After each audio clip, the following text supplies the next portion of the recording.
Bem, pessoal, boa tarde a todos e a todas. É muita satisfação aqui recebê-los para esse sexto webinar do Prepara, do programa de extensão que a gente coordena lá na Universidade do Estado de Santa Catarina, na UDESC, né? E recebê-los aqui para discutir um assunto que tem chamado a atenção de todo mundo. Esse nosso sexto webinar do Prepara, então, vai discutir um pouquinho, né, sobre a PCFS Scale, né, e a escala para avaliar o estado funcional pós-Covid, e é uma satisfação muito grande a gente ter uma presença internacional aqui do mestre, doutorando Felipe Vilaça Cavalari Machado, para nos falar sobre essa escala, né? Todos vocês já viram que o Felipe, eu vou chamar de Felipe, tá, Felipe? O Felipe é o primeiro autor de um trabalho recentemente publicado que fez a validade de construto da escala no exterior. Esse nosso evento, então, ele é organizado pelo Prepara, todos os mestrandos e bolsistas estão aqui auxiliando também. Nós temos apoio, então, aqui do LAPREC, que é o Laboratório de Atividade Física e Fisioterapia em Prevenção, Reabilitação e Reabilitação Cardiopulmonar e Metabólica, dos núcleos Prepara e GEP Cardio, do PPG-FT, né, do Programa de Pós-Graduação em Fisioterapia da UDESC, que eu faço parte, estou na função do subcoordenador agora, né, e do PPG-CMH, do Programa de Pós-Graduação em Ciência do Movimento Humano da UDESC, qual eu faço, estou vinculado como professor, e da UDESC, né. Já adianto para vocês que é uma atividade de 1 hora, né, mas quem precisar de algum certificado, uma certificação, né, o caminho para solicitar é entrar lá no Instagram, né, no darlan.mate, ver na bio, e vai ter lá na Linktree, tem um formulário. Então, entra na bio, vê aqui nesse formulário para solicitar a certificado. Isso vai poder ser realizado até o dia 11, né, às 18 horas, tá? Bem fácil o caminho. Também já conversava com o Felipe aqui antes, né? A gente tem um canal no YouTube, que é o Prepara TV, que a gente vai tentar deixar gravado para vocês as aulas, né? Então, tem os webinários antigos, quem quiser poder assistir, também pode assistir lá, e depois a gente, já falei com o Felipe aqui, ele autorizou a gente colocar lá, a gente vai colocar logo em seguida, né, tem uma questão técnica, logo em seguida a gente coloca lá também.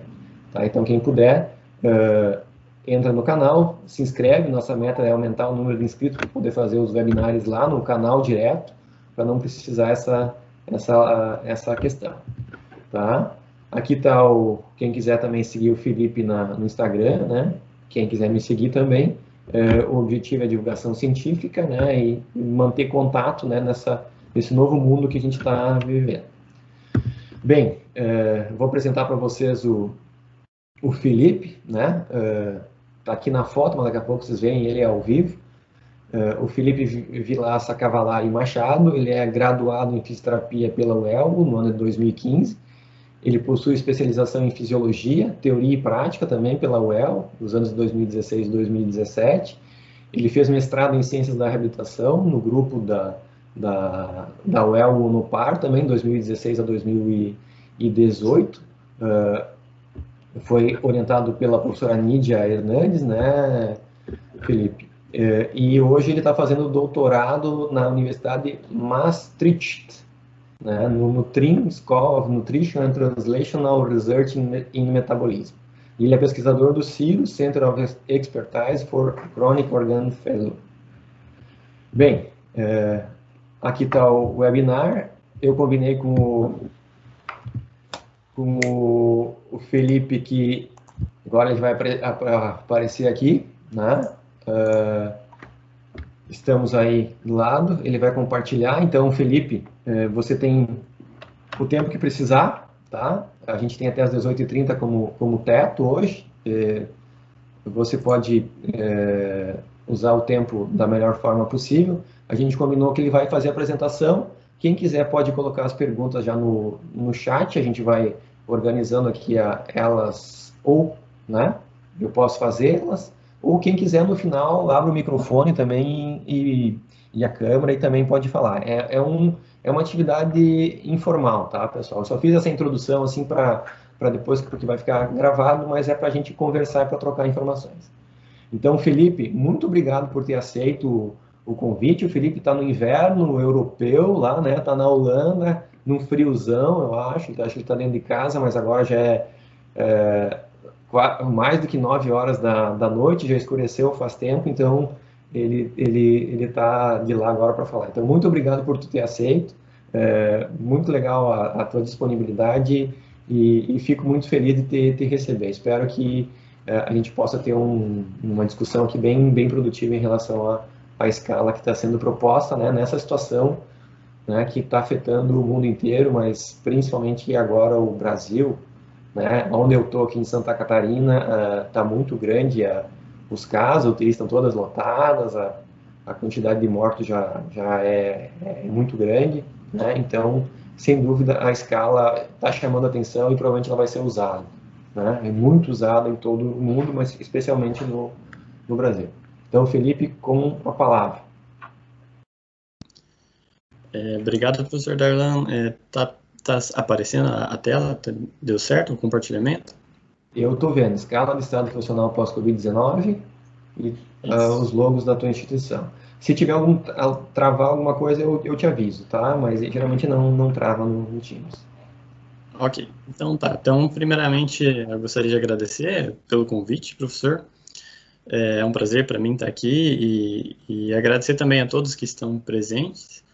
Eu vi que tem bastante gente, tem profissionais, tem professores de outras instituições, professores que contribuíram para a minha formação lá na Universidade Estadual de Londrina.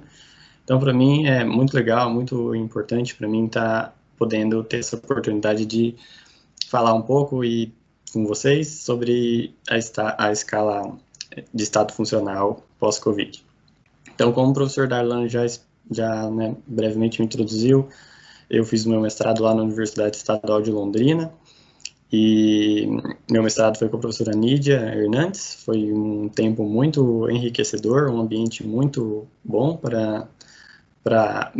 foi muito bom para o meu aprendizado e atualmente faço doutorado aqui na Holanda, né? Então, em primeiro lugar, eu gostaria de passar um panorama, né, da situação, de como está aqui. Né? Então, eu cheguei aqui nos Países Baixos em fevereiro do ano passado. Foi aproximadamente um mês antes do primeiro caso ser detectado aqui. E do meio de março até o meio de abril, nós vimos no que foi no primeiro momento chamado de uma primeira onda. E hoje em dia, quando a gente olha o gráfico, a visão geral, né, o ano inteiro de 2020, essa primeira onda é bem pequena, né? Não parece nada próximo do que a gente já enfrentou e ainda está enfrentando por aqui. Então eu vou só mostrar, eu só quis trazer a imagem, mostrar para a gente fazer um paralelo com o tempo das publicações e com o que foi acontecendo, né? E como que em que momento em que a escala se originou, onde e como estava a situação aqui.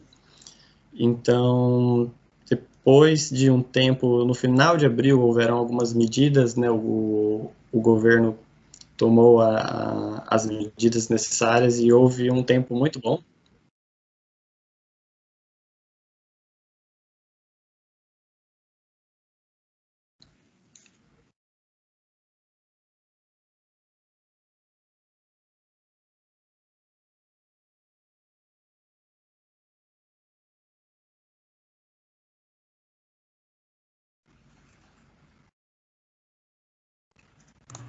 Olá, oi. Deu uma travada. Felipe? Voltou agora aqui para mim. O pessoal está dizendo que estava travado. Agora está conseguindo me ouvir Tá normal. Bem. Ainda está mostrando o slide? O número de casos do Covid, Isso. Para mim parou quando falou como estava começando a segunda onda. Tá, é isso. Então, depois, no final de abril, houveram algumas medidas. A gente passou aproximadamente 2 meses com uma incidência muito baixa de casos, né? Menos de 100 casos detectados em todo o país. E aí a segunda onda foi em outubro. Aí houveram mais medidas restritivas, né? E houve uma queda nos casos. Depois o governo facilitou um pouco por conta das datas festivas, né, de Natal e Ano Novo. Aí houve um novo aumento de casos, uma terceira onda, alguns consideram, e agora os casos se estabilizaram por volta dos 4.000 casos. Então, no final de abril, a escala de estado funcional pós-Covid foi proposta pela primeira vez pelo Frederico Klock, e às vezes vocês vão encontrar como Eric Klock, e são um grupo de pesquisadores aqui da Holanda e da Alemanha, em uma letter para o ERJ, então para um grande jornal, e já tinha acabado de passar aquela primeira onda que eu mostrei, então naquela época não se sabia muito, né, sobre a pandemia, e esse foi o momento em que a escala foi proposta pela primeira vez, né. E esses pesquisadores, né, o Eric Klock, o Bob Searing, eles discutem nesse estudo que surtos anteriores de coronavírus eles foram associados com comprometimento persistente de função pulmonar, da força muscular, com presença de dor e fadiga, com sintomas de depressão e ansiedade, problemas vocacionais e redução de qualidade de vida, de 6 meses a 2 anos, né? Então, quando aconteceu com outros surtos de coronavírus, estudos longitudinais verificaram que existe comprometimento persistente em diversos sistemas, não só no sistema pulmonar, mas como manifestações extrapulmonares. E eles propõem, então, que existe a necessidade de uma ferramenta simples para monitorar o curso da doença e verificar o impacto dos sintomas no estado funcional dos pacientes, né? De preferência, uma escala que pudesse medir as consequências da doença, além de resultados binários como mortalidade, intubação ou outros desfechos, né? E aí eles propõem que, de preferência, essa escala deve ser uma escala ordinal e que pudesse avaliar toda a gama de limitações funcionais e que fosse capaz de capturar a heterogeneidade dos resultados após o COVID. E essa escala ela veio anteriormente, na verdade, em 2019, esse mesmo grupo, esses 3 pesquisadores, né, o Eric, o Stefano e Bob, eles proporam a escala de estado funcional pós-tromboembolismo venoso.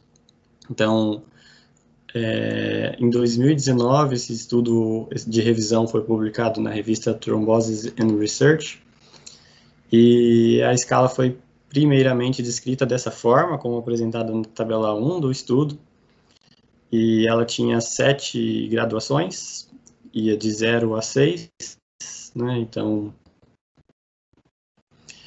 3 sendo situação funcional, e o estado mais grave 6, que seria o óbito, né, a morte.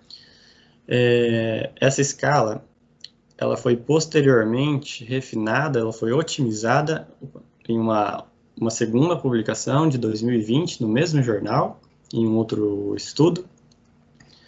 E aí, nesse estudo liderado supervisionado pelo pelo Frederico Klock, após algumas modificações nessa primeira versão da escala da publicação prévia, 53 experts em tromboembolismo venoso de 15 países diferentes, eles alcançaram um consenso e em todos os aspectos da escala. Além disso, a escala também foi aprovada por um grupo de pacientes, né? Então, nesse estudo, com essa primeira versão da escala foi modificada, e além disso, eles também verificaram a reprodutibilidade dessa escala de 2 maneiras. Então, depois, mais para frente, né, eu vou explicar que a escala ela pode ser auto-aplicável, ou ela pode ser aplicada por meio de uma entrevista estruturada. E nessa segunda situação aqui, com utilização da escala de estado funcional pós-tromboembolismo,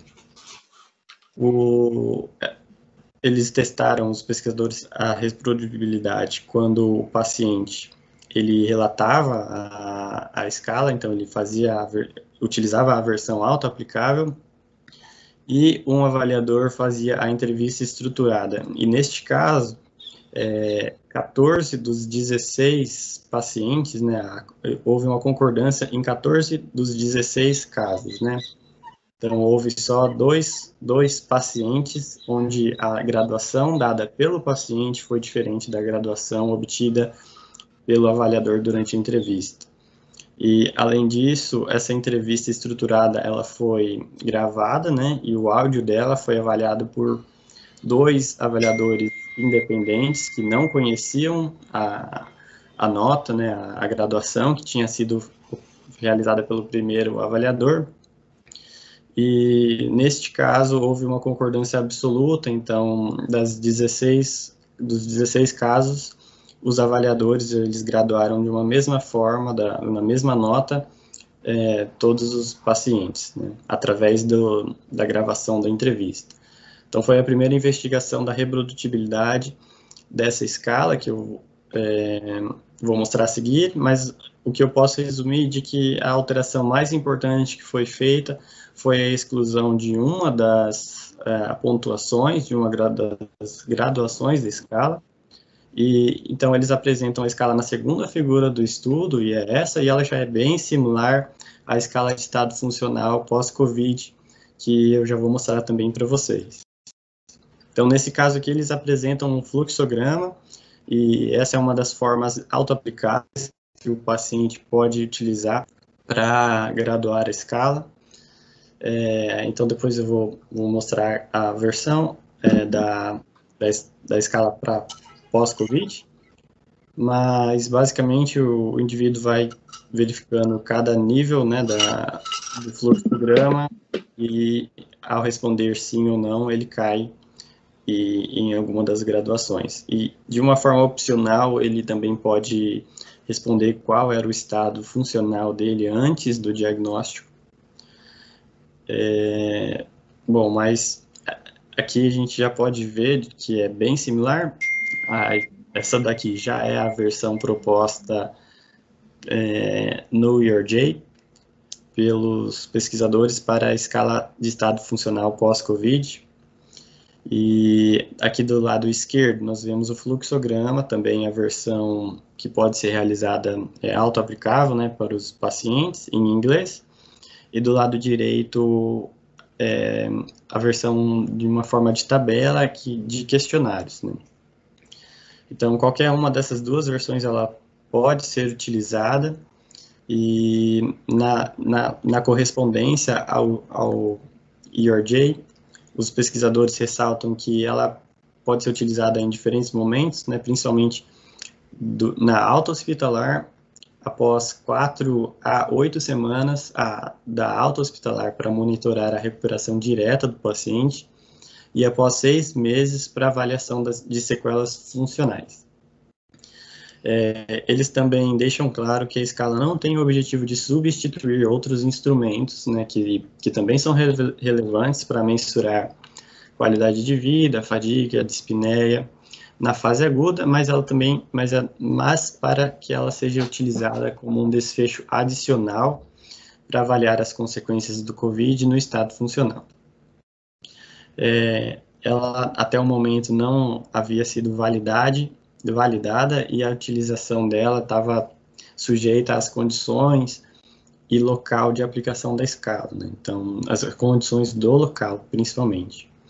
E na publicação deles, eles despertavam, né, uma call to action para estudos, né, para que se utilizem e elaborem estudos, desenhem estudos para a validação de escalas ordinais, como, por exemplo, a PSFS Scale, que eles propõem, para avaliar o prejuízo funcional após o COVID.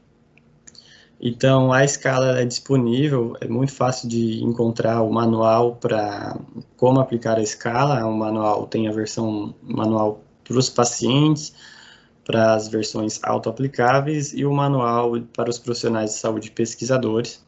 É só você entrar no seguinte link, quem quiser pode tirar um print, né, ou tirar uma foto da tela, mas os links também estão disponíveis na primeira letter, no estudo que eu mostrei, e também no meu estudo de validação, no estudo que a gente fez, que eu vou apresentar a seguir.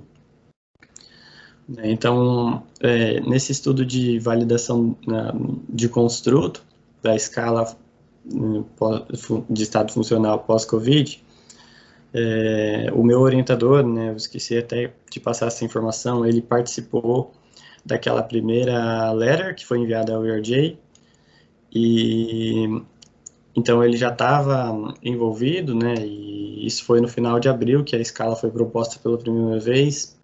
Ele já começou a mobilizar o grupo de pesquisadores do Ciro, né, para preparar o protocolo para um projeto maior que gerou várias publicações, entre elas essa publicação da validação, de uma primeira validação da escala. Então, esse é o meu orientador, ele é o último autor desse estudo, o professor Martin. E nesse estudo, a gente teve o objetivo de avaliar a validade de construto da escala de estado funcional pós-Covid em indivíduos com diagnóstico confirmado e com suspeita de Covid-19, por meio do teste da hipótese de que essa escala, essa ferramenta, que é uma ferramenta simples, ela pode estar associada com o número e intensidade de sintomas, com a qualidade de vida e com prejuízos em atividades ocupacionais e usuais ou atividades de vida diária.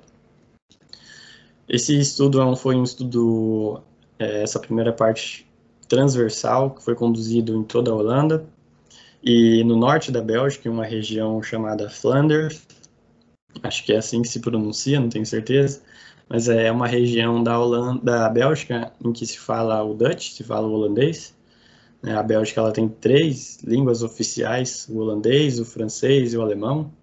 Então, essa região do norte, eles falam holandês, então eles poderiam ser também incluídos no estudo.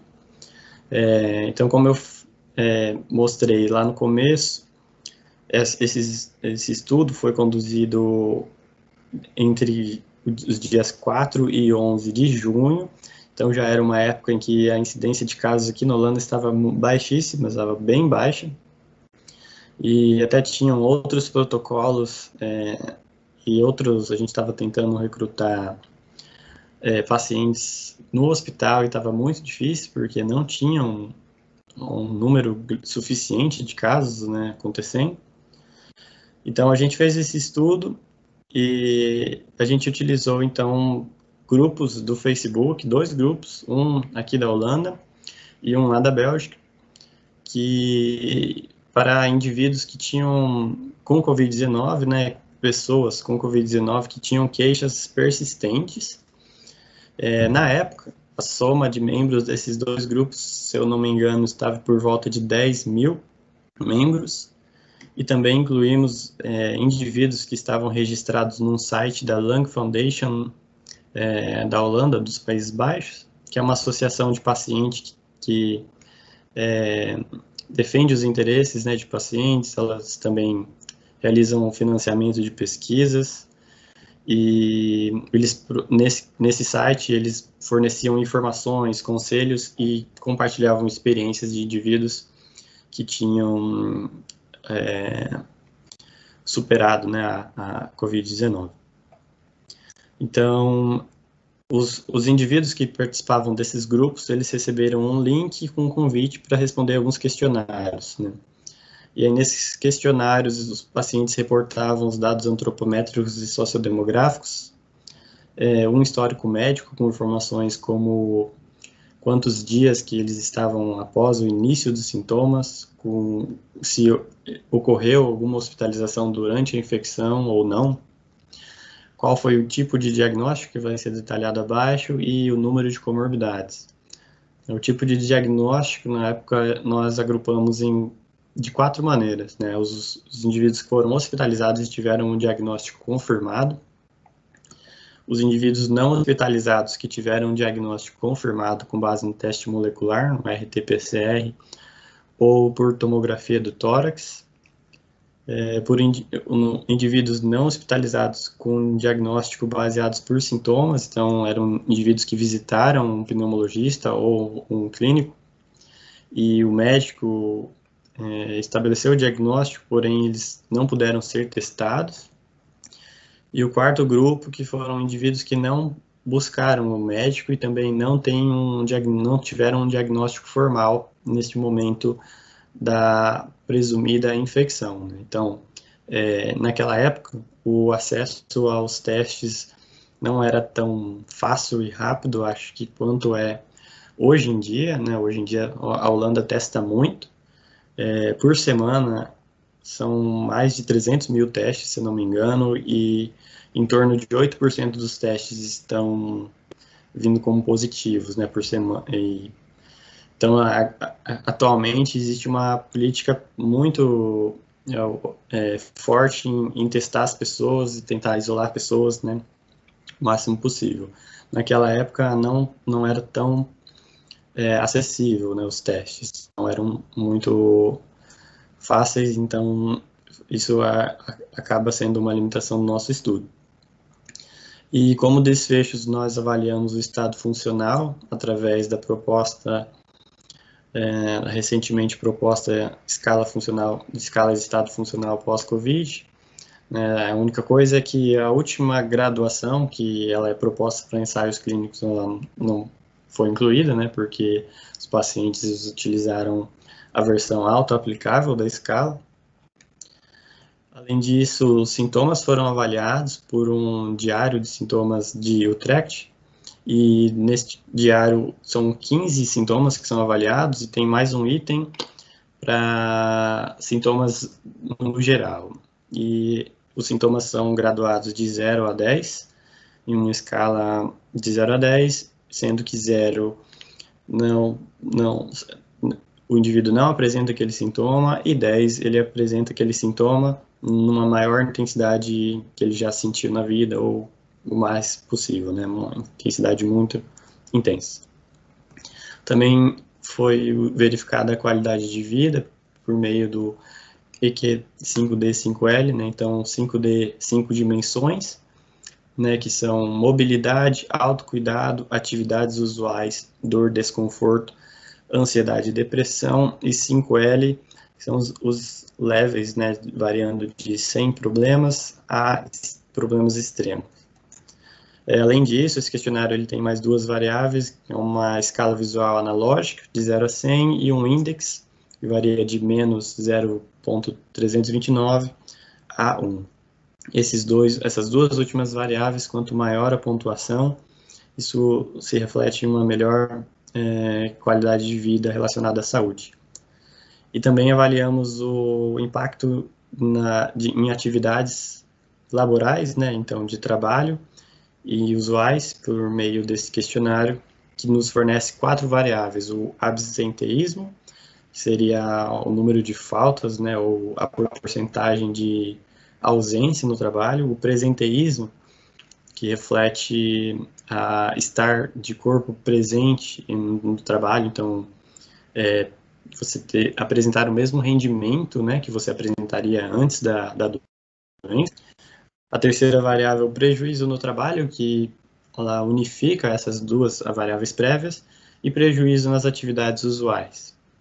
Então, todas essas 4 variáveis, elas são mensuradas em porcentagem de 0 a 100. Né? Então, esses foram os desfechos. E aí, comentando sobre os resultados do estudo, nós conseguimos incluir 1.939 indivíduos. Então, os questionários eles foram digitalizados, né, por uma empresa, e depois nós juntamos todos os dados, compilamos em uma base de dados que foi usada por todos os pesquisadores. A maioria dos indivíduos, né, 85%, então uma grande maioria, era de mulheres, com uma idade média de 46 anos. um IMC entre normal e sobrepeso. O tempo médio desde o início dos sintomas foi de 79 dias e o número médio de sintomas reportado foram 11 sintomas. Quanto aos tipos de diagnóstico, a maioria dos indivíduos não realizou o teste, então não foi testada, mas ainda assim nós temos aproximadamente 400 indivíduos, um pouco mais, que foram testados.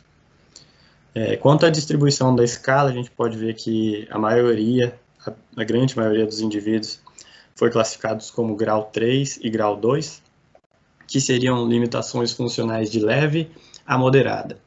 Quanto que um pouco menos indivíduos foram classificados como grau 1, que seriam limitações funcionais insignificantes, a gente pode dizer, e menos indivíduos estavam no extremo da escala, sendo o grau 0, que é nenhuma limitação funcional, e o grau 4, que seriam limitações funcionais graves, Houveram pequenas diferenças quanto à idade e quanto à proporção de mulheres, dentre os 5 grupos da escala. Eu gostaria de destacar que o IMC nos indivíduos do grau 4 foi menor, a mediana, do que comparando com os outros grupos.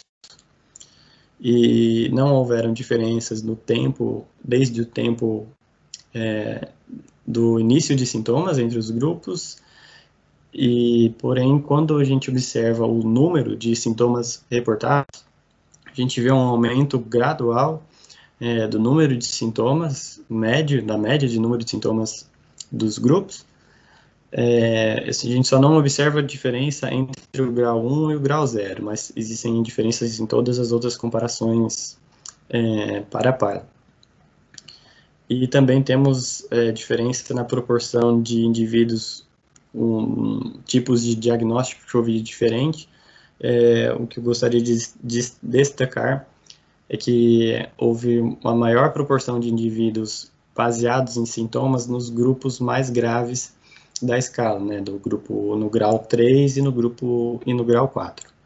Então, os indivíduos que foram baseados nos sintomas, por sintomas, é esperado que eles apresentem mais sintomas. Então, esses foram achados.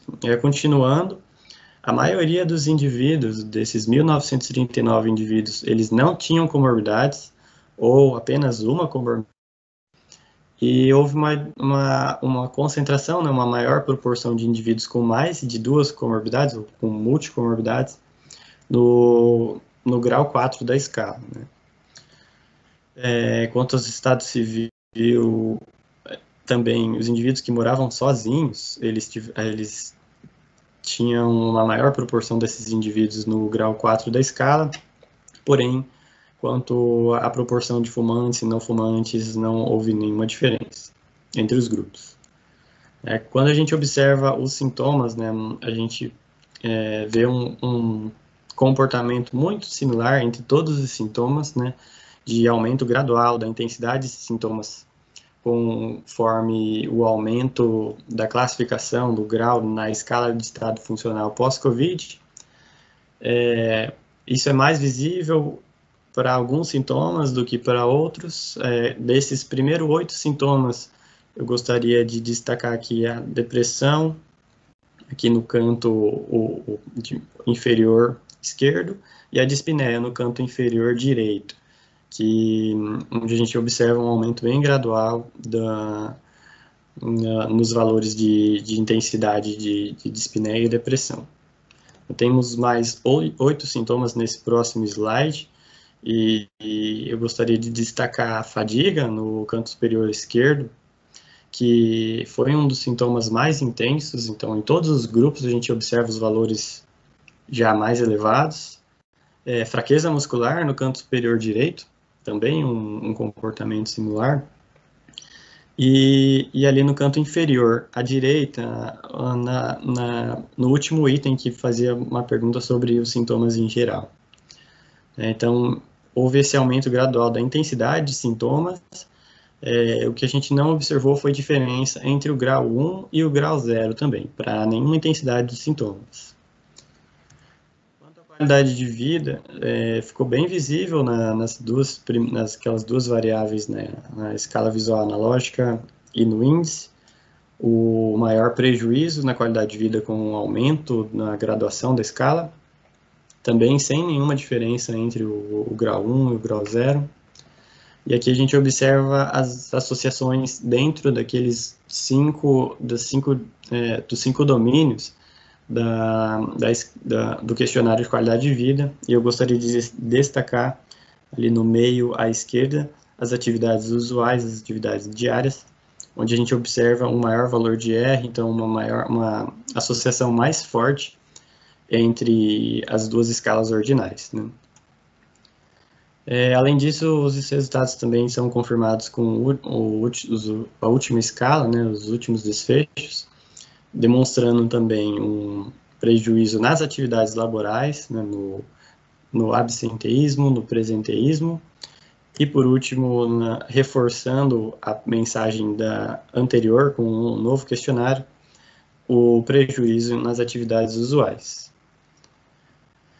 Então, esse foi um primeiro estudo que tentou descrever, né, e conseguiu descrever a distribuição da escala numa grande amostra de indivíduos com diagnóstico confirmado e com suspeita de Covid-19, e os resultados confirmaram a hipótese de que a escala pode ser utilizada para medir o impacto dos sintomas no estado funcional dos indivíduos após Covid-19.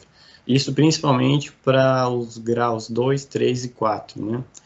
Então, visto que a gente não encontrou muitas diferenças, né, na verdade não encontramos nenhuma diferença entre os indivíduos do grau 1 e do grau 0, que tem, né, nenhuma limitação funcional ou uma limitação funcional insignificante.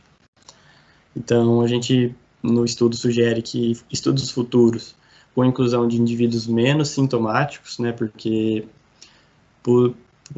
pelos indivíduos do nosso estudo vierem de grupos de suporte para indivíduos com sintomas, era esperado esse viés de seleção de que existiriam bastante indivíduos sintomáticos na nossa amostra, né? E então a gente não encontrou diferença entre esses dois graus, mas o nosso estudo não possibilitou a gente verificar se isso é por uma falta de poder, por não ter incluído uma quantidade suficiente desses indivíduos, ou se realmente não existe nenhuma diferença importante entre esses dois graus, né?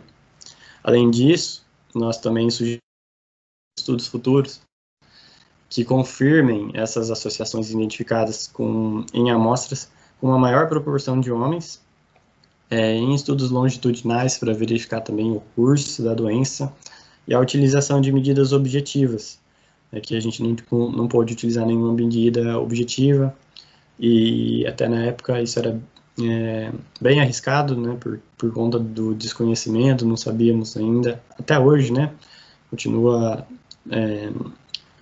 sendo trabalhoso, né, você desenhar um estudo, ter uma aprovação do comitê de ética e fazer tudo dentro dos padrões, né, de biossegurança e não oferecer algum risco, né, ao indivíduo. Então, a gente não pode incluir nenhuma medida objetiva, mas seria muito interessante também confirmar essas associações utilizando, por exemplo, testes de exercício, de capacidade de exercício, testes de força e outros desfechos, né. Além disso, a gente não incluiu pacientes que foram, por exemplo, para unidade de terapia intensiva, o que poderia aumentar o número de indivíduos no grau 4. Isso também seria interessante de ser investigado, né? Além de outras propriedades psicométricas, como a reprodutibilidade da escala, que nós não conseguimos responder com esse estudo. Então, lá no link, quando vocês acessarem, vocês vão entrar nessa página, então aspectos mais técnicos agora. E esse site ele é alimentado pelos autores do primeiro estudo, né, e desse último estudo apresentado. Se vocês entrarem aqui no menu Wiki e aqui no menu, né, PSFS News, vocês vão encontrar uma descrição dos estudos já publicados que utilizaram a escala. Então, esse estudo apresentado, esse nosso estudo, foi o último atualizado. Né, acessando aqui no menu de arquivos, vocês podem encontrar também algumas publicações e as traduções que já estão sendo realizadas em diversas línguas, inclusive em português brasileiro. A última versão que eu encontrei, ela foi a versão 2, pelo que eu pude ver, disponibilizada em julho de 2020. Aqui tem os nomes dos pesquisadores, né, e profissionais do comitê de revisão. Até acredito que alguns estão assistindo, então agradeço a todos, né, e a vocês por estarem aqui. Acho que a professora Valéria, a fisioterapeuta também, aluna de doutorado, Karina, acho, né? E não sei se tem mais alguém, peço desculpas se eu esqueci de alguém, mas então, se vocês entrarem ali no site, vocês vão encontrar essa versão, por exemplo, eu vou comentar da entrevista estruturada, além disso, todos os manuais e a escala em português também. Então, a entrevista estruturada, essa primeira parte, é mais sobre a identificação do paciente, a data que está sendo realizada, a avaliação, os momentos de aplicação. Então, se for na alta, o questionário deve ser aplicado e deve refletir a condição do indivíduo no dia da alta, ou se for se a entrevista for realizada posteriormente, ela deve refletir a condição média, a média da condição na semana anterior, né, do indivíduo. Os entrevistados, né, que pode ser o paciente com mais uma pessoa, ou somente outra pessoa, né, e no manual eles descrevem que se as respostas forem inconsistentes, você pode entrevistar uma outra pessoa, e quem foi o avaliador.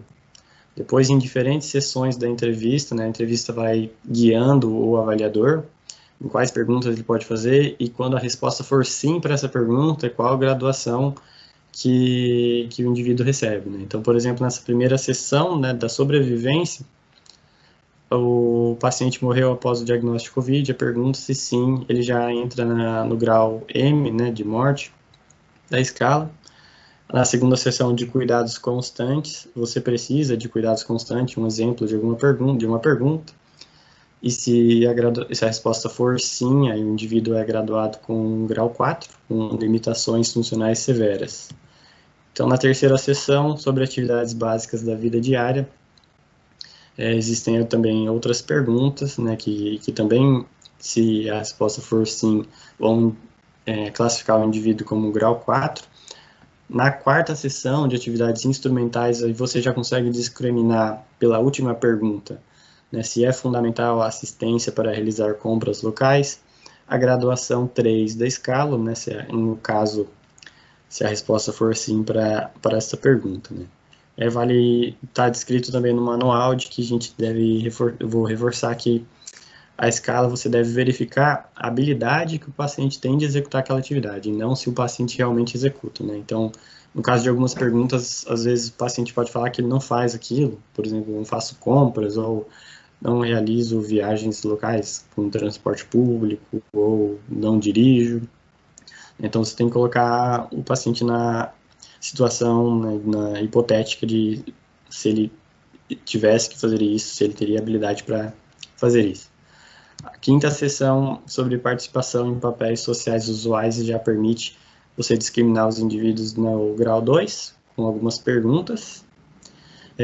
No manual eles também descrevem que algumas perguntas à frente, né, conforme você for realizando a entrevista, elas podem sugerir uma revisão das respostas anteriores, né? Então, isso cabe ao pesquisador ter esse feeling, né, de tentar entender se alguma resposta mais para frente o indivíduo disse que é capaz de fazer alguma coisa, mas anteriormente ele já disse que não conseguia fazer alguma coisa que graduaria ele num grau mais grave da escala. Então, se você encontrar alguma inconsistência, você pode ter a necessidade de rever, né, perguntas anteriores. E a última seção, que é o checklist de sintomas, ela permite você graduar o indivíduo no grau 1, e caso o indivíduo responda não para toda a pergunta, para toda a entrevista, então ele receberia o grau 0. Né? Então você depois finaliza, gradua, você também tem a oportunidade, né? Ou você também pode perguntar da condição dele antes da Covid-19. Aqui tem a descrição das características dos indivíduos, né, em cada grau da escala. Essa informação também está lá descrita nos manuais, né, nos arquivos disponibilizados no site. E caso tenham duas graduações que parecem ser apropriadas, então o paciente ele deve ser designado para o grau mais alto, né, da escala. Então, bom, acho que o que eu queria trazer para vocês, né, um pouco sobre a escala é isso. E eu queria agradecer a todos, né, por terem comparecido, por estarem aqui, né, bastante gente junto comigo, e estou à disposição para qualquer dúvida, sugestões, né, aqui está o meu e-mail para contato.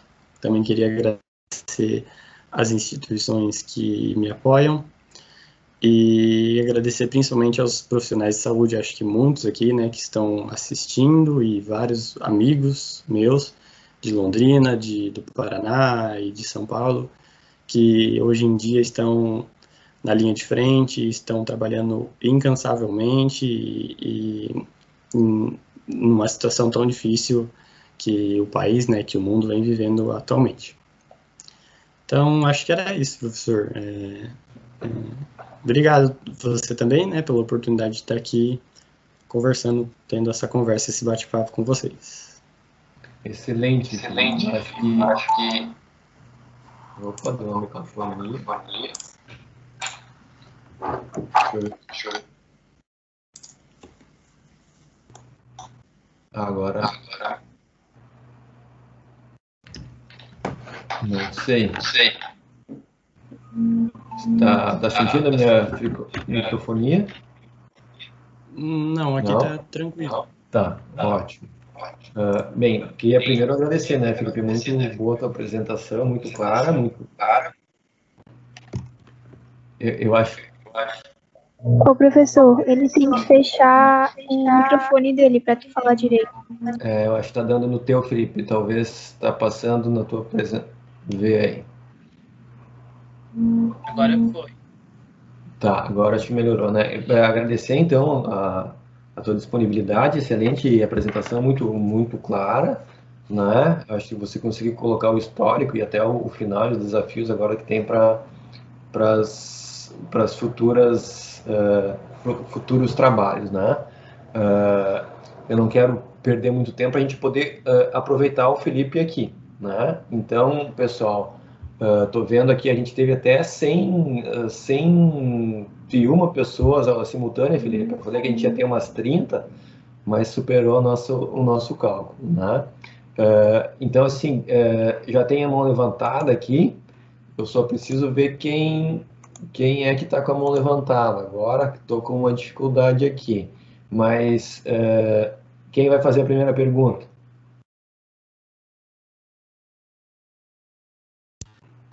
Olá, estão me ouvindo? Sim. Oi. Olá. Tudo bem? Se apresenta e nos fala. Meu nome é Michele, eu sou fisioterapeuta, eu fui professora do Matheus, tudo bem? Felipe, desculpa, do Felipe, e eu não sei se ele se lembra da Neuro da UEL. Fiquei muito orgulhosa de te ver, viu, Felipe? Muito feliz em estar participando. Então, eu faço parte junto com a professora Celita. Eu sou fisioterapeuta da Secretaria Municipal de Saúde, né? Não estou como docente hoje mais. E a gente tem esse trabalho, como a Celita disse, né? Que é o de monitorar os pacientes que tiveram sintomas de Covid-19, diagnóstico pelo PCR aqui em Londrina. E a gente está aplicando essa escala, né? Então, a gente já fez... Desculpa, gente, a primeira fase que a gente já... pessoas já responderam, a gente fez por formulário online. A minha pergunta, Felipe, é em relação à utilização do questionário. Eu não li o seu artigo, mas em relação ao seu estudo, você mandou também formulário online, correto? Isso, o formulário foi online. Pelo Google Forms, né? Na verdade, tem uma empresa que ela faz esse processo de digitalização do questionário e aí o questionário vai bem parecido com a versão que seria impressa, né? Ah, sim. Praticamente idêntica à versão impressa, e ele responde aí lá pelo computador, né? E digito, então.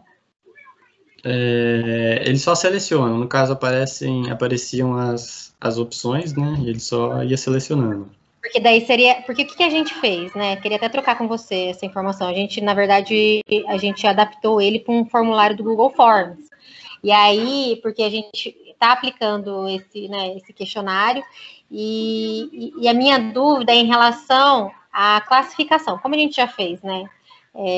Mais de 1.000 pacientes, eu fiz. Conforme tem aquela grade que vai indo, que você até mostrou, ali é a autoaplicação, né? Ele demonstra, então o paciente ele vai lendo e ali ele fala, eu tenho grau 0, grau 1, 2, 3 ou 4, isso, né? Ele preenchia dessa forma, correto? O seu trabalho. Na verdade, a gente usou, lembra que antes disso, né, eu me lembro sim de você, professora, e da Celita. Queria mandar um abraço, né, para vocês. Acabei que já fui muito robótico na resposta da questão e esqueci de complementar, né? Então... É um orgulho, Felipe, te ver aqui. Estamos muito felizes. Então, obrigado, um abraço para vocês. Então, a gente usou, que eu apresentei no slide, tem o fluxograma e tem aquele questionário de forma de tabela. E o que foi usado no nosso foi aquele da tabela, né? Obviamente a versão em holandesa, mas aqui lá ele é mais simples, assim, aparece a informação e ele só tem que... É a autoaplicação, ele que fala, né? É o grau 0, grau 1 ou grau 2. Não aquele que vai se sim, se não, né? Porque a gente fez o 2, sabe? A gente fez as duas formas. Então, a gente fez... e aí, assim, a minha dúvida em relação a isso.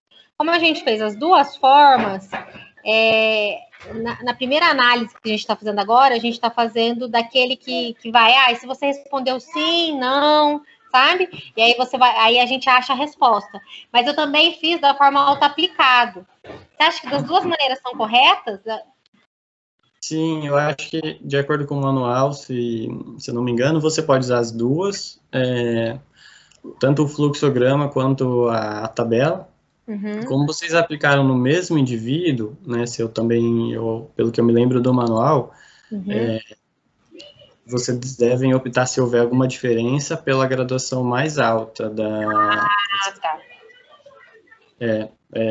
Eu sugiro dar mais uma olhadinha lá no manual, mas como eu lembro dessa informação, né, de quando houver discrepância, sempre optar pela maior, porque pode ser que ao fazer o fluxograma, né, até seria interessante avaliar isso, já que vocês têm informações, né, se dá muita diferença, né, se existe muita diferença entre um ou outro. Estou pensando aqui agora, né, assim, eu acho que entre o fluxograma e aquela outra versão, talvez é uma pergunta interessante,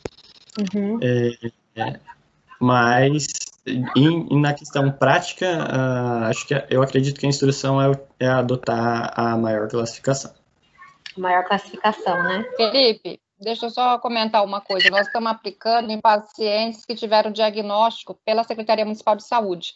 E são pacientes que não são muito graves. Apenas cerca de 6% foram hospitalizados. E a gente está encontrando que 62% continuam apresentando sintomas após 30 dias. A gente está na fase dos 60 dias, no dia 12 de março a gente começa os 6 meses. E a nossa intenção era aplicar até 1 ano. Você falou dos 6 meses, você acha que seria viável essa aplicação após 1 ano? Acho que sim. Os autores, eles propõem até 6 meses, mas os estudos prévios que eu citei, que eles citam também no estudo deles, eles mostram comprometimento em pacientes até 1 ano, até 2 anos, né, de outros surtos de coronavírus, sim, né. Então, acho que vale a pena, sim, acho que poderia ser interessante. Não sei se eu atravessei alguém, quero pedir desculpa. Estou tentando organizar aqui, está escrita Patrícia Chaves e depois a professora Valéria. Então, Patrícia, com a palavra. Obrigada, eu só queria agradecer. Ajudou, viu, Felipe? A sua sugestão, eu gostaria de agradecer e foi respondido. Obrigada.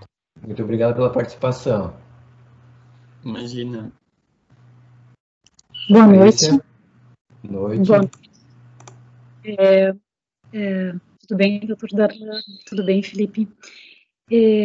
A minha dúvida é em relação ao seguinte, que momento pós-Covid seria o ideal para aqueles pacientes que não ficaram internados, né? Então, assim, que momento seria o ideal para aplicar essa escala?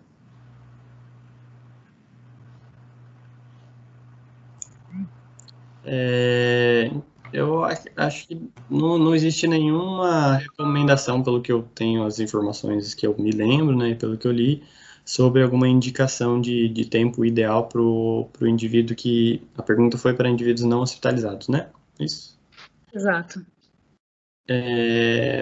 Acho que não existe nenhum tipo de recomendação específica de acordo com a ocorrência ou não de hospitalizações, né? Existem as recomendações de momento da alta e 4 ou 8 semanas. Eu acho que assim que diagnosticado o paciente, você já poderia fazer o uso da escala, principalmente se for, né, agora tem sido utilizado e trabalhado muito com telereabilitação, então, ou as versões auto-aplicáveis à distância, né, mas acredito que isso ainda deveria ser explorado, estudado, antes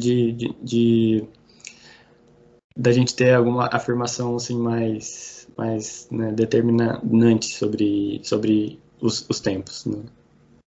Mas é uma pergunta bem interessante. Talvez o tempo seja interessante para pesquisa, né? Para agora o processo de validação, mas depois o uso ele vai ser provavelmente mais contínuo, né? Você vai poder usar a partir do momento e comparar. Inclusive, né, Felipe, eu acho que tem aquela questão de analisar a escala depois para ver como é que era o paciente antes de ter a doença, né? E comparar. Eu acho que essa é uma questão que também é bem importante para quem é clínico, né? Sim, Sim, acho que para avaliação do paciente, né, antes de alguma possível reabilitação, né, uma aplicação da escala, antes, depois, seria interessante, acho que sim. Muito obrigada. De nada. Obrigado, Patrícia. Patrícia e Michele, daí vocês podem abaixar a mãozinha para eu poder entender aqui. Professora Valéria.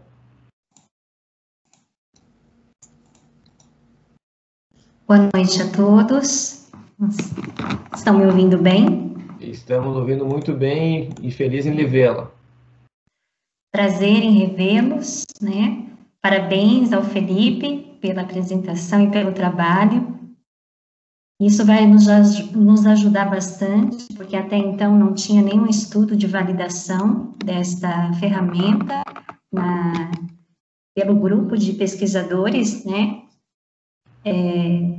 Eu estou orientando, eu faço parte do grupo de pesquisadores que fez a tradução e adaptação transcultural desta escala no Brasil, e seria um trabalho de doutorado da minha aluna Karina Fácil, que está presente, né?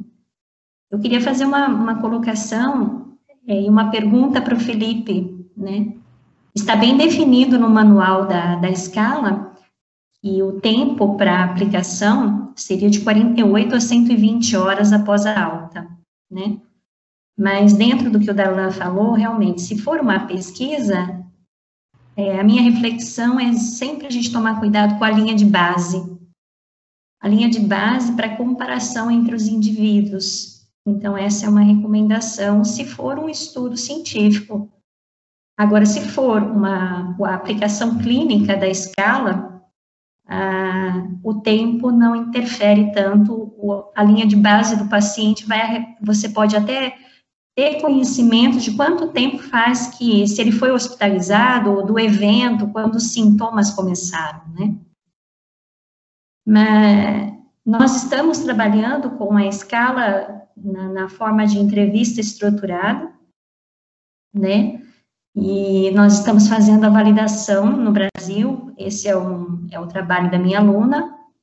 Então, essa escala ainda não é validada no Brasil, mas a gente tem o desenvolvimento junto com a Universidade do Rio de Janeiro, Federal do Rio de Janeiro, na coorientação do professor Fernando Guimarães, e outros fisioterapeutas que estão na equipe como tradutores e júri dessa tradução, né? É importante uma colocação que eu queria fazer para o Felipe, em relação ao grau de cognição, o que ele sentiu, porque são indivíduos, ele avaliou uma grande amostra. Então, eu queria que ele refletisse um pouquinho, porque quando a entrevista ela é auto-aplicável, e nós aplicamos numa população de indivíduos idosos, indivíduos jovens adultos, né, como que foi avaliado o grau de cognição desses pacientes, se foi avaliado nesse momento da entrevista, pois a gente sabe que isso pode interferir, né, então se ele poderia falar um pouco sobre isso.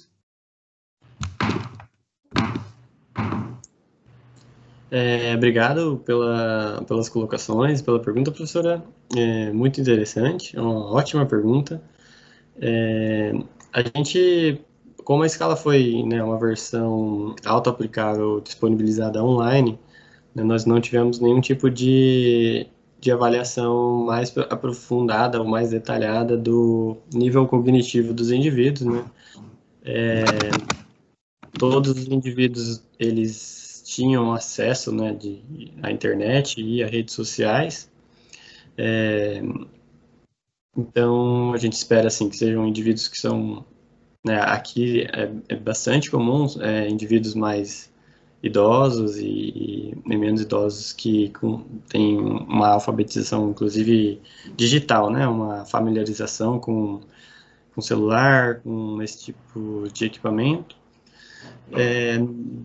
O que a gente pôde fazer foi durante o data cleaning, né, a limpeza de dados, encontrar algumas, porque a gente fez o estudo, isso foi um projeto bem grande, né, maior, e os indivíduos também respondiam outros questionários e outras perguntas, e a gente usava essas perguntas como um rastreio. E a gente acabava excluindo alguns indivíduos, por exemplo, que reportaram valores absurdos de altura e peso, né? Então, alguns dados incoerentes, assim, mas a gente não teve nenhum instrumento específico para avaliação cognitiva, o que seria bem interessante e acredito que importante. Até poderia ser considerada uma pequena limitação no nosso estudo. Ok, obrigada. E nesse processo de reprodutibilidade, nós estamos fazendo também a reprodutibilidade intra-avaliador e interavaliador aqui no Brasil, né? Faz parte desse projeto grande da aluna. E ela pode até falar um pouquinho, né, gostaria até de chamar a Karina para estar falando um pouquinho com você, porque eu acho que a gente pode conversar no futuro e tentar trocar alguns conhecimentos aí com quem está trabalhando com essa ferramenta. E a gente tem, nesse estudo que você apresentou, do grupo de autores, foram somente 19, né, indivíduos onde teve 100% de reprodutibilidade na aplicação. Então, nós estamos tentando fazer uma reprodutibilidade com N maior, no sentido de atender o COSME, né, atender os instrumentos de avaliação de estudos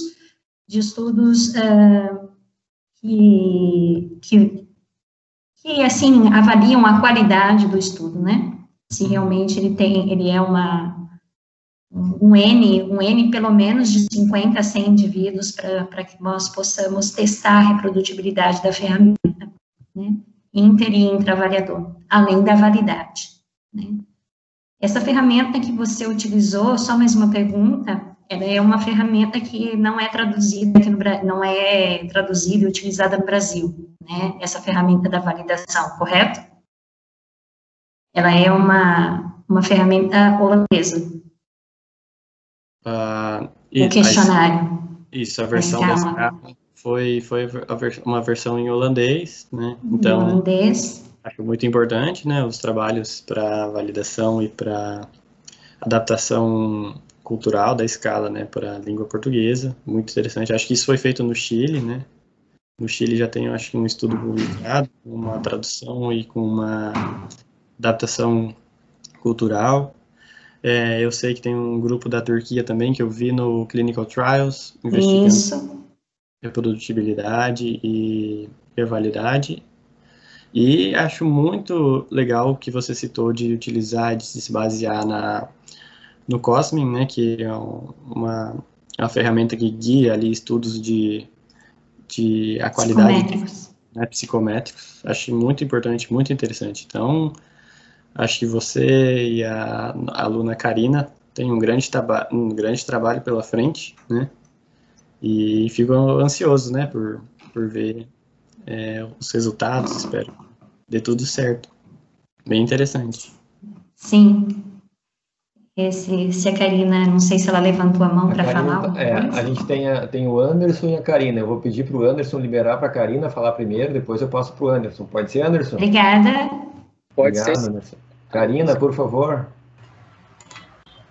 Olá, boa tarde. Consegue me ver, me ouvir? Agora estamos te ouvindo, agora ouvindo e vendo. Prazer conhecer vocês. E parabéns, Felipe, pela apresentação, foi muito claro. E fico muito feliz e grata por estar tendo esse contato com vocês agora. E como a professora Valéria falou, a gente está num grande grupo trabalhando nisso juntos.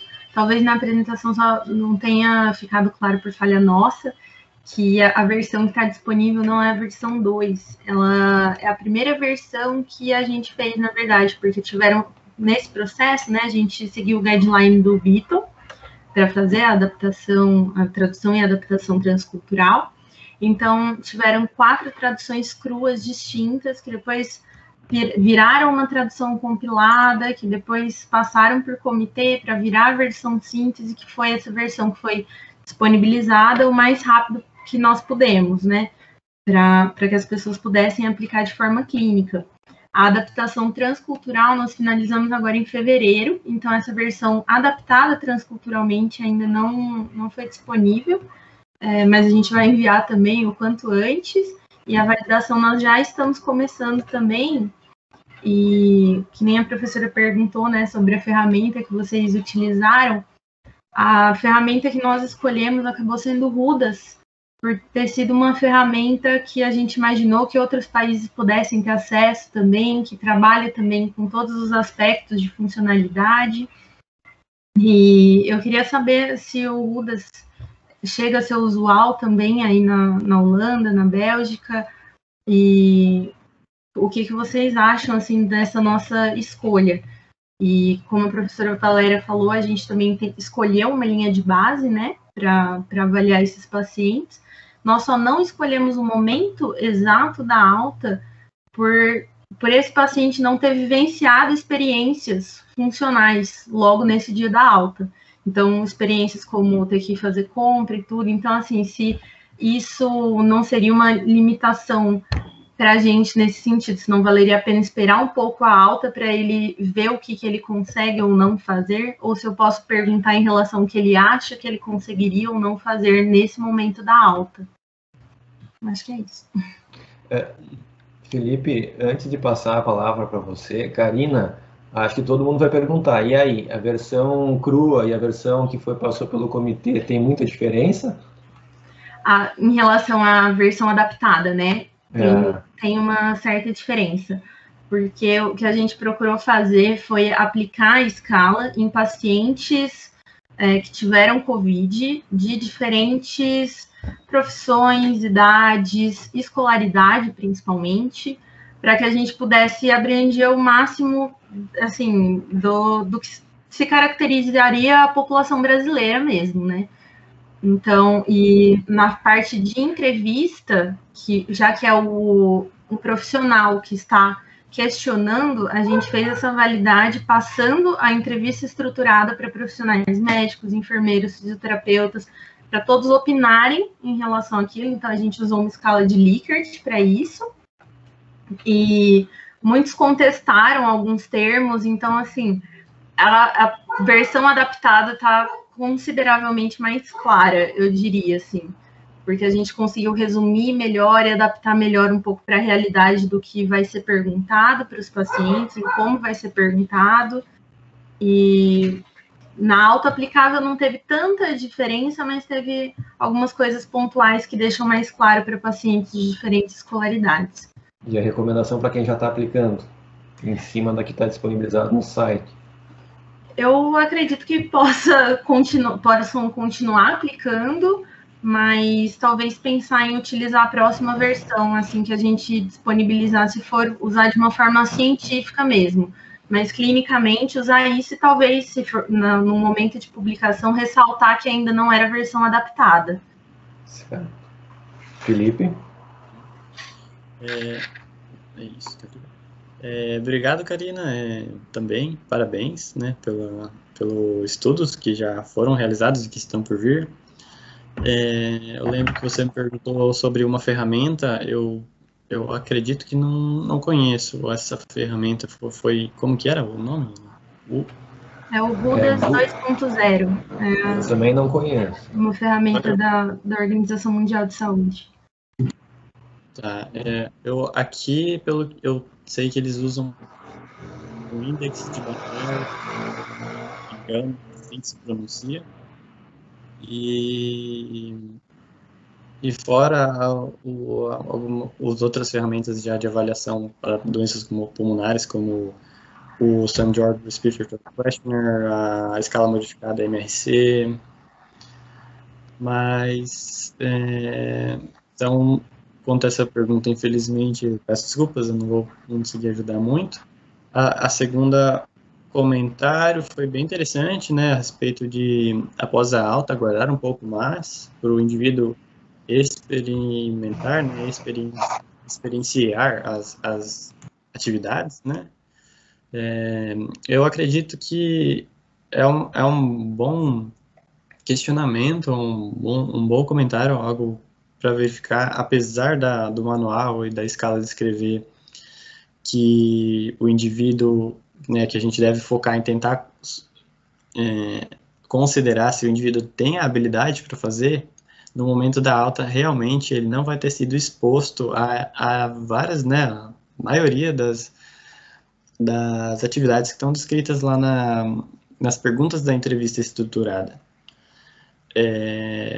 Mas eu, assim, acredito que deveria ser...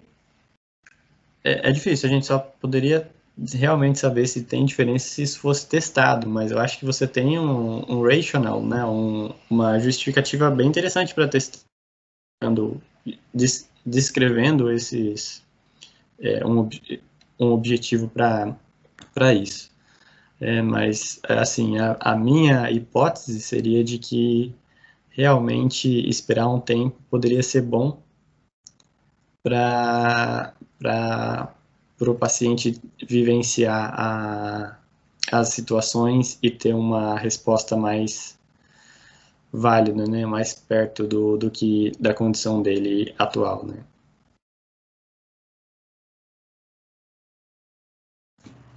Karina, agradeço muito pelas contribuições. E obrigado a vocês. Muito bem, obrigado. Professor Anderson, da Bahia. Isso. Eu queria, né, inicialmente agradecer a oportunidade e também felicitar Felipe, né, todo o grupo de pesquisadores, né, o professor Darlan pela iniciativa. Acho que tão rápida a iniciativa a favor da ciência.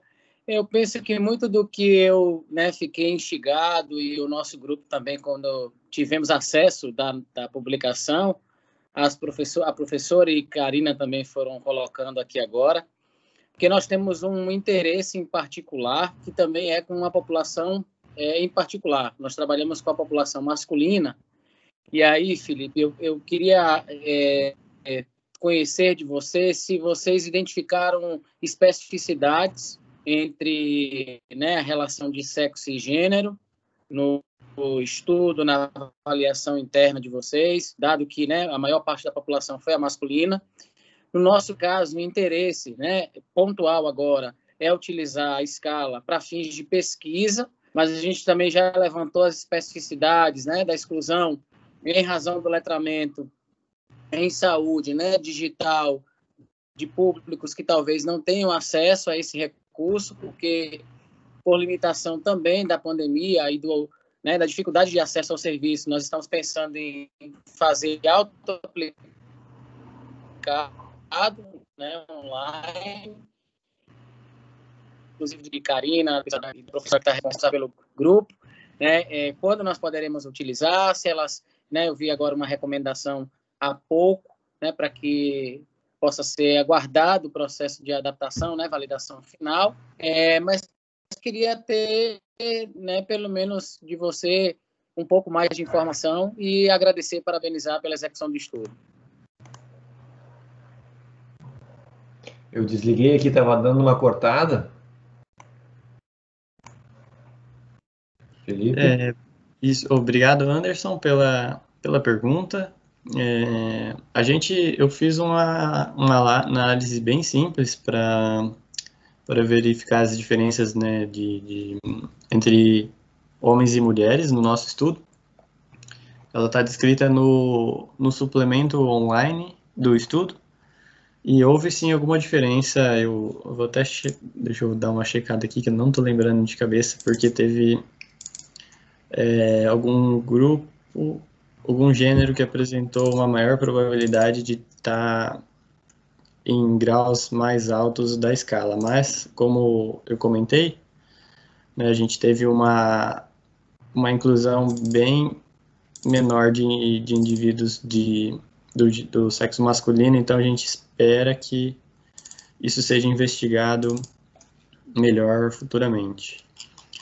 E, pelo que eu estou vendo aqui no suplemento online, as mulheres, elas tiveram, né, uma análise depois ajustada pelos outros fatores, uma maior probabilidade de se apresentarem em índices, em graduações mais altas da escala, ou seja, né, de apresentarem maior impacto nas atividades funcionais, né? Mas, como eu disse, né, nós temos muitas mulheres no nosso estudo, 85% do estudo da amostra é de mulher, então eu acredito que isso deveria ser investigado em uma amostra maior de indivíduos do sexo masculino. Muito bem. Obrigado. É isso, Anderson? Isso. Muito obrigado. Tá, muito bem. Eu tenho o Anderson, tá com a mão ainda, a mãozinha levantada, e a Michele tá com a mão levantada. A Michele quer fazer pergunta de novo? Posso fazer só mais uma? A gente tem ainda dois minutos. Tá, vou aproveitar então. O Felipe, em relação à graduação, eu não sei se você categorizou, mas eu percebi que a sugestão do estudo de vocês foi agrupar o score para avaliar os sintomas, o score 0 e 1, o 2, o 3 e o 4, é isso, né? Que vocês fizeram no artigo de vocês. E em relação à fadiga, resultados preliminares, a gente está, né, aguardando para publicar, mas a gente também, a prevalente a 30 dias foi a fadiga também. E vocês utilizaram outro instrumento para avaliar a fadiga, fora a pergunta sobre o sintoma? Então, são duas perguntas, em relação, né, a categorização que você sugere e sobre a fadiga. A primeira pergunta, eu não sei se eu entendi direito, se eu entendi da melhor forma, mas a gente não agrupou indivíduos de diferentes graus na escala, né? A gente fez todas as análises, mesmo tendo alguns grupos com uma amostra bem menor do que outros, né? Então tem um grupo com 1.000 indivíduos e tem os grupos com uma amostra menor. A gente optou por ainda manter os indivíduos nos 5 graus diferentes da escala.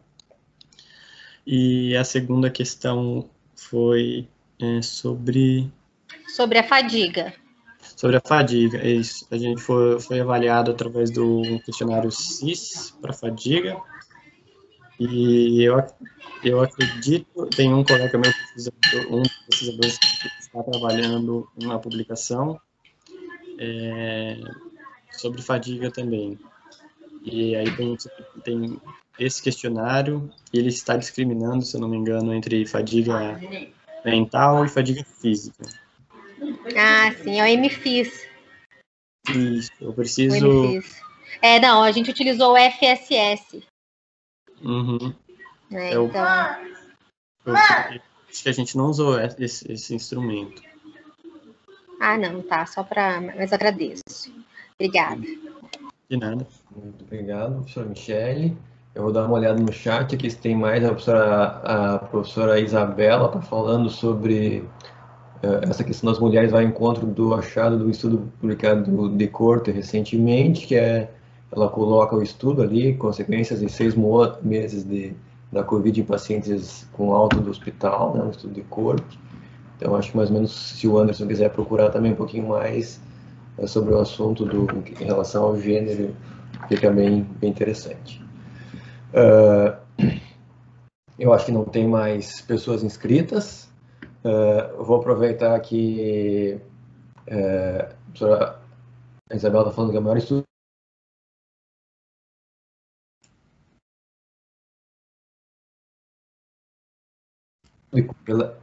pela disponibilidade, deu um corte aqui, mas espero que todo mundo tenha aproveitado, né? Foi muito bom a explanação do Felipe, essa troca, as intervenções aqui de todos para tentar colaborar. Eu acho que a gente está numa fase muito interessante, né, em relação à questão da ciência, dessa interação que a oportunidade que esses meios eletrônicos nos proporcionam, né? E agora a gente teve essa aula aí do Felipe em relação a uma escala que vai, sem dúvida, ser usado por todos nós, né, na clínica, também para o objetivo de pesquisa. E a gente tem que pedir para os pesquisadores o quanto antes produzir informações válidas, né, para que a gente possa usar e reproduzir e gerar benefícios, principalmente para os pacientes, né. Então, muito obrigado, Felipe, muito obrigado a todos que participaram. Eu fico muito feliz, muito satisfeito com essa oportunidade.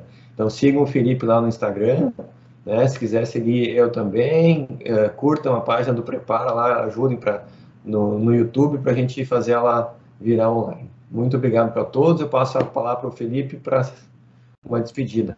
Felipe. Bom, então, isso aí, pessoal. Muito obrigado pela atenção de todos. Obrigado, professor Darlan, pelo convite. Eu espero ter contribuído, ter passado algumas informações interessantes e fico à disposição. Muito obrigado, então. Boa noite para o Felipe, né? E bom final de tarde e início de noite aqui para o pessoal no Brasil. Até uma próxima. Certificados, eu já disse lá que é para entrar na bio e solicitar lá na caixinha correspondente. Muito obrigado, até a próxima.